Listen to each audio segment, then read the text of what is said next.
Täna on see päev, kus sa võid näha tulemusi selle eesmärgi suunas, mida sa oled juba pikemat aega planeerinud.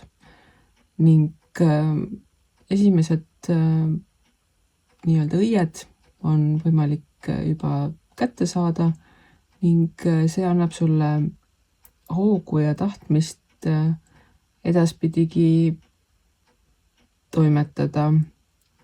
Ja selleks, et see sinu eesmärk võib-olla isegi paremini saavutada, on mõistlik leida endale sarnaste eesmärkide või omadustega kaaslased, kellega seda teed natukene võib-olla kergem või siis lõbusam käia on.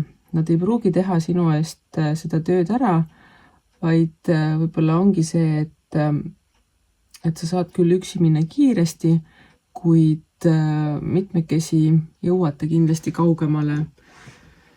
See tähendab seda, et te teete kõik seda eesmärgi pärast tööd vastavalt enda eesmärkidele, kuid samas mitmekesi koos olles ja erinevate nii-öelda nurkade alt tulemust vaadates võib-olla avanevad sellised rajad või teekonnad, mida sa enne ei oleks osanud iseseisvalt nii-öelda välja mõelda ning teiste silmapaarid aitavad leida paremaid lahendusi, võib-olla kergemaid, võib-olla kiiremaid ning mitmekesi on kindlasti tunduvalt lõbusam tegutseda selle suunas, mida te saavutada tahate.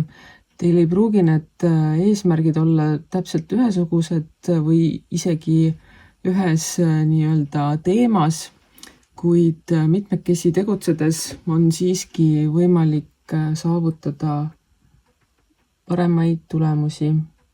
Ning seetõttu usalda seda, mida sa teed, usalda oma kaaslasi ning usaldage elu.